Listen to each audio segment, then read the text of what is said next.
Hi friends, I am वैभव पवार और इस video में आपको बताने वाला हूं कि आप कैसे अपने लिए एक हाई रिटर्न वाला स्टॉक चूज कर सकते हो जिसमें आपको 50 से लेके 350% तक के रिटर्न एक साल में 2 साल में देखने को मिल सकते हैं। और इसके लिए आपको किसी भी financial ratios, balance sheet, cash flow को देखने की बिल्कुल भी नीड नहीं है। ये स्ट्रैटेजी सिर्फ लॉन्ग टर्म परस्पेक्टिव में ही काम करेगी। आप शॉर्ट टर्म परस्पेक्टिव में इस चीज़ को यूज़ नहीं कर सकते हो। तो आपको सिंपल स्टेप है, 3 स्टेप है। अगर आपने इसको ध्यान से एनालाइज करके थोड़ा सा मेहनत कर ली तो आप एक बहुत अच्छा रिटर्न जनरेट कर सकते हो अपनी इन्वेस्टमेंट के द्वारा। स्टेप नंबर 1 होगा, आपको स्टॉक पे नहीं सेक्टर पे फोकस करना है। सेक्टर जैसे कि किस सेक्टर में आपको सबसे पहले ग्रोथ दिखती है, किस सेक्टर में आपको एक्सपेंशन दिखता है, किस सेक्टर में आपको गवर्नमेंट के परस्पेक्टिव से कैपिटल एक्सपेंडिचर दिख रहा है, किस सेक्टर में आपको दिख रहा है कि करंट इन्वेस्टर्स कहाँ इन्वेस्ट करने का सोच रहे हैं। ऑब्वियसली जहाँ पे ग्रोथ होगी उसी सेक्टर में ज़्यादा इन्वेस्टमेंट होती है।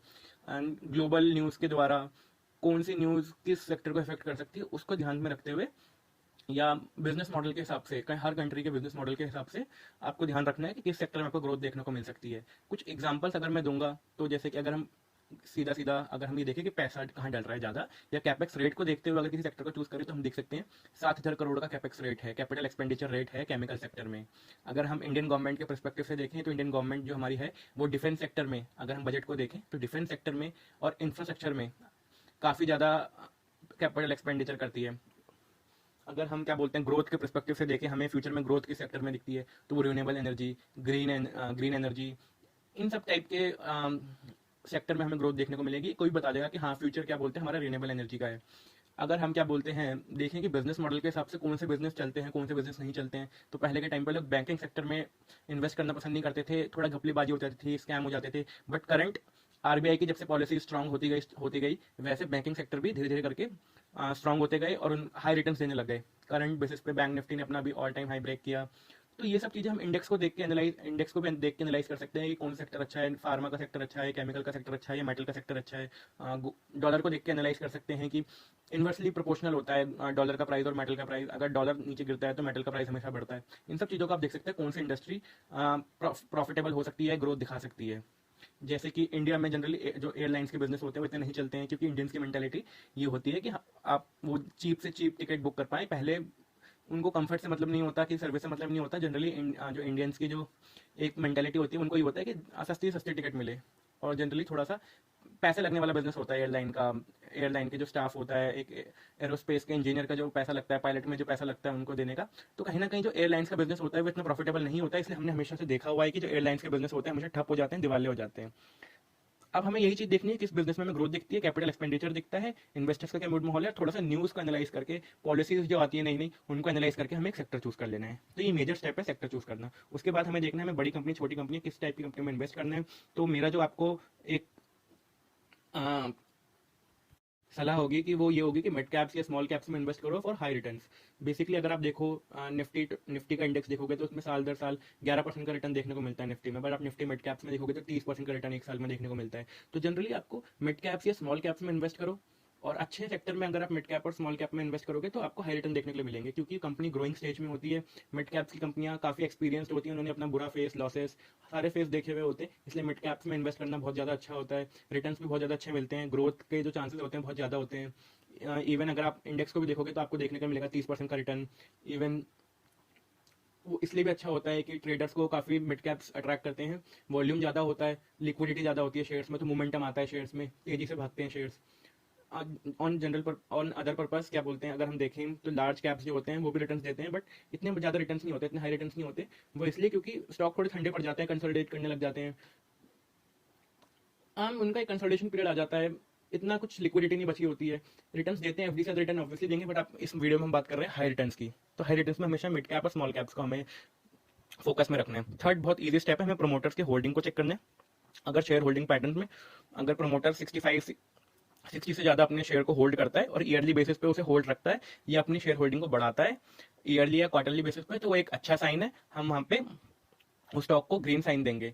अगर उस स्टॉक में क्या बोलते हैं एफआईआई जो फॉरेन इन्वेस्टमेंट इंस्टीट्यूशंस होते हैं वो काफी अच्छा इन्वेस्ट करते हैं, उनकी शेयर होल्डिंग अच्छी होती है और वो अपनी शेयर होल्डिंग को होल्ड करते हैं साल दर साल या क्वार्टरली बेसिस पे, तो वो एक अच्छा साइन होगा। डीआईआई जो डोमेस्टिक इंस्टीट्यूशन होते हैं इन्वेस्टिंग के, वो अगर वहाँ पे इन्वेस्ट कर रहे हैं, उनका शेयर होल्डिंग काफी अच्छा है, 10-12% है, तो बहुत अच्छा साइन है। रिटेलर्स का अगर जो साइन, जो छोटे इन्वेस्टर्स होते हैं उनका उस स्टॉक में अगर कम इन्वेस्टमेंट है, उनका जो शेयर होल्डिंग है वो 10% या 11% ही है, तो वो एक अच्छा साइन है। और अगर वो कम होता जा रहा है तो वो अच्छी बात है, अगर वो बढ़ता जाएगा तो वो एक नेगेटिव साइन होगा शेयर के लिए। म्यूचुअल फंड्स उसमें कैसे इन्वेस्ट कर रही हैं, हमें उस चीजों में ध्यान देना है। ईयरली बेसिस पे बढ़ रहा है तो अच्छी बात है, कांस्टेंट रहता है तो अच्छी बात है। अगर म्यूचुअल फंड्स, एफआईआई, डीआईआई, ये जो प्रमोटर, जो ये बड़े प्लेयर्स होते हैं जिनके हाथ में मैनेजमेंट होता है, जो उस बैलेंस शीट, उन डेटा को ज्यादा अच्छे से समझ पाते हैं, अगर वो अपने स्टॉक पे भरोसा रख रहे हैं तो हम इजीली उन स्टॉक पे भरोसा रख सकते हैं।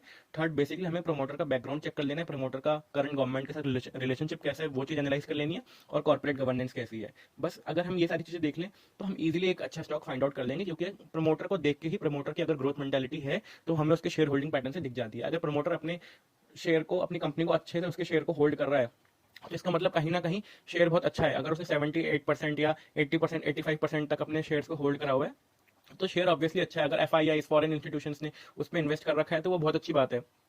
आंख देख के, आंख बंद करके हम उस स्टॉक में इन्वेस्ट कर सकते हैं। फिर हमें कोई भी फाइनेंशियल रेशियोज, कोई भी ईयरली क्वार्टरली रिजल्ट्स को देखने की जरूरत नहीं है। दूसरा हमें देखना है कि बस क्या बोलते हैं कि कंपनी में कोई केस तो नहीं चल रहा है, कोई स्टॉक में मैनिपुलेशन तो नहीं चल रहा है। एग्जांपल हम अडानी के शेयर्स ले सकते हैं। जब अडानी में एलिगेशंस लगे थे कि वो अपने स्टॉक को मैनिपुलेट करवाता है फॉरेन इन्वेस्टमेंट के द्वारा, तो तब वो उसमें सुप्रीम कोर्ट का एक केस चला था। जब तक वो उसे ग्रीन क्लीन चिट मिली थी कि स्टॉक में कोई मैनिपुलेशन नहीं होती है, उस दिन अपर सर्किट मारा था शेयर ने 20% का, क्योंकि उसके करंट गवर्नमेंट के साथ रिलेशनशिप अच्छे माने जाते हैं अडानी के। तो हमें बस ये सब चीजें, प्रमोटर के थोड़े से बैकग्राउंड को अगर हम एनालाइज कर लें, सेक्टर अच्छा चूज कर ले, ग्रोथ बेस वाला जिसमें एक्सपेंशन दिख रहा है, जिस सेक्टर में हमें न्यू प्रोजेक्ट लॉन्च होते हुए दिख रहे हैं, और मिड कैप से स्मॉल कैप में इन्वेस्ट करें, और प्रमोटर के माइंडसेट को समझ लें कि प्रमोटर अपने शेयर को होल्ड करके रख रहा है या फिर उसे अपनी होल्डिंग्स को बढ़ा रहा है, या फिर उसने कितने परसेंट होल्डिंग, 70% से ज्यादा होल्ड किया हुआ है कि नहीं किया हुआ। एफआईआई या जो म्यूचुअल फंड, जो बड़े प्लेयर होते हैं मार्केट के, उन्होंने उस शेयर को होल्ड करा हुआ है, तो ऑन ऑब्वियसली वो स्टॉक हमेशा अच्छा ही होगा। एग्जांपल के लिए हम देख सकते हैं आरवीएनएल या मज़गांव डॉक जैसे शेयर आप देख सकते हो। मज़गांव डॉक जैसे शेयर जो होते हैं, ये डिफेंस सेक्टर का एक शेयर है, शिपमेंट बनाने का। या फिर आरवीएनएल जैसे शेयर कंस्ट्रक्शन वाला बिजनेस है, रेलवे में जितनी भी कंस्ट्रक्शन होती है वो आरवीएनएल करवाता है। तो इन जैसे शेयर्स को अगर हम देखेंगे तो उनका साल दर का रिटर्न 300% से ज्यादा है, आपका पैसा 3 गुना हो सकता है अगर आप इन जैसे शेयर्स में आपने उस टाइम पे इन्वेस्ट किया होता और देखा होता कि इसमें देखो शेयर होल्डिंग पैटर्न कितना अच्छा है, ये तो मिड कैप और स्मॉल कैप है, ये ग्रोथ बेस वाले सेक्टर्स हैं। बस यही चीजें देख के आप देखो, आरवीएनएल में आपको शेयर होल्डिंग पैटर्न जो दिखता है वो 78% का प्रमोटर ने होल्ड करा हुआ है, 87% मज़गांव डॉक में प्रमोटर ने होल्ड किया हुआ है। तो कोई भी आप अच्छा सेक्टर चूज करते हो, मिड कैप स्मॉल कैप में इन्वेस्ट करते हो और प्रमोटर का इंटरेस्ट देखते हो कि कोई भी दिक्कत नहीं है कंपनी में, कोई भी एलिगेशन नहीं चल रहे हैं कंपनी में, कोई केस नहीं चल रहा है, तो वो स्टॉक आपको और मिड कैप स्मॉल कैप है तो आपको जरूर वो 300-400% तक के रिटर्न, 100% तक के रिटर्न जरूर दिखाएगा आपको। बस फिर आपको कोई भी क्या बोलते हैं balance sheet, cash flow, quarterly result, हमेशा ही क्या बोलते हैं आरओई, आरओसी जैसे जो पीई रेशियोज, जितने भी फाइनेंशियल रेशियोज होते हैं वो सब देखने की नीड नहीं है, चार्ट देखने तक की भी नीड नहीं पड़ेगी आपको। बट फ्यूचर में मैं आपको इन सब चीज़ों पे भी आगे वीडियोस बनाऊंगा और कंटेंट बनाता रहूंगा फॉर मोर ग्रोथ। तो आप इस वीडियो को लाइक करें और सब्सक्राइब करें अगर आपको पसंद आई हो, और आपका होमवर्क है कि आप कमेंट करो कि आपको कौन सा सेक्टर बहुत अच्छा लगता है, फ्यूचर में ग्रोथ दिखती है, तो उस सेक्टर को कमेंट करना जरूर।